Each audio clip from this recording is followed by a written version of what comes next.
Good morning, Beartooth Bears. Hey, today is Monday, and we've got another mindfulness tool for you for today. So I would like you to find a place where you can get comfortable. That might be sitting at your desk. You may need to go lay on the floor somewhere else and get somewhere else in your classroom. Pardon me while I clip that on. But find a place to get yourself comfortable.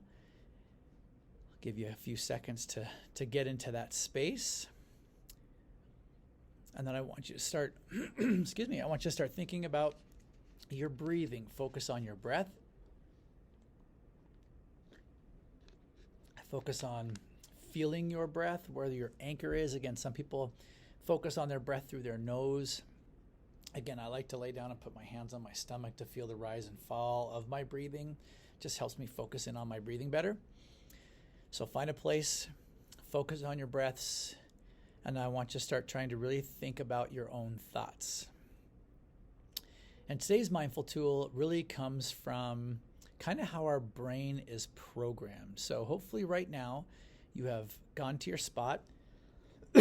You are focusing on your breathing. Your eyes might be shut, or you're looking at just kind of one thing, and you're just listening to what I have to say and just thinking about those words. So our brains are programmed to protect us from danger. So what that means then is we're oftentimes looking for things that might be wrong, which is kind of weird to think about, that our brains automatically look for something bad or something wrong instead of thinking about things that are positive. So if we're thinking about things that might cause us harm, or things that might embarrass us, or things that could end up actually physically hurting us, we oftentimes battle with some of those thoughts. So some of those things that we think about are, we have things that worry us about school, like a test, or what we're going to play at recess, or who we're going to play with at recess, or even just school work in general.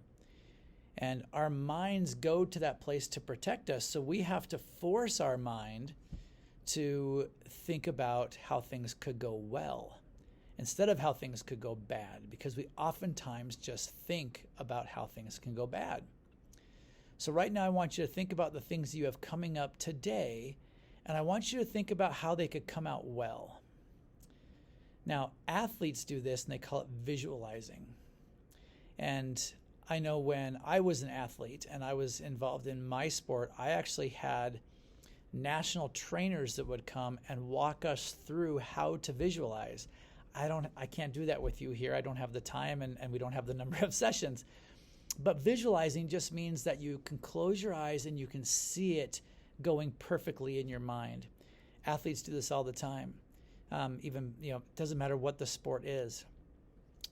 Even a practice, like a pianist, somebody who plays the piano, they would visualize and hear the song being played perfectly in their mind before they ever got on stage. And they would do it multiple times. Basketball players, when they get up to the free throw line, they visualize that ball going straight in the hoop and making that swish sound. They visualize runs down the court. Soccer players vision the strike off their foot and how it just feels going off their foot, and then how it hits the net, where it hits the net, the vision of it hitting the net, the celebration afterwards. Athletes get really good at this. So I want you, as you're laying there or sitting there, to be thinking about everything that you're going to do today and how it could go well. And play that out in your mind, rather than thinking about how, oh, you might get confused, or oh, you might not know, or oh, you're going to have to raise your hand. Nope. Your teacher explains it and you know it, and you are confident that you can do it. Again, having a coach or having a teacher, the best athletes in the world have a coach. Doesn't matter what sport or what activity you are in, everybody has a coach. And some of those people have multiple coaches, a coach just for their sport, a coach for psychological purposes, meaning how they think, like we're doing right now. So your teacher is there for you to be that coach. And they're going to give you some things to think about, and things to work on, and things to do better, and things that are going to make it easier, hopefully, down the way, right? Sometimes it's more difficult right in the beginning, but again, we're focusing on the positive. So how it's going to be easier later on, and how you can do this today. And then how you're going to feel inside when you do accomplish that. What's that going to feel like for you? That feeling of excitement, that feeling of pride that I did this today. I did it. So that is your mindful tool today, is to combat the negative and focus on the positive. And start trying to really train your brain to look for the positive and think more positively about all the great things that can happen to you in a day.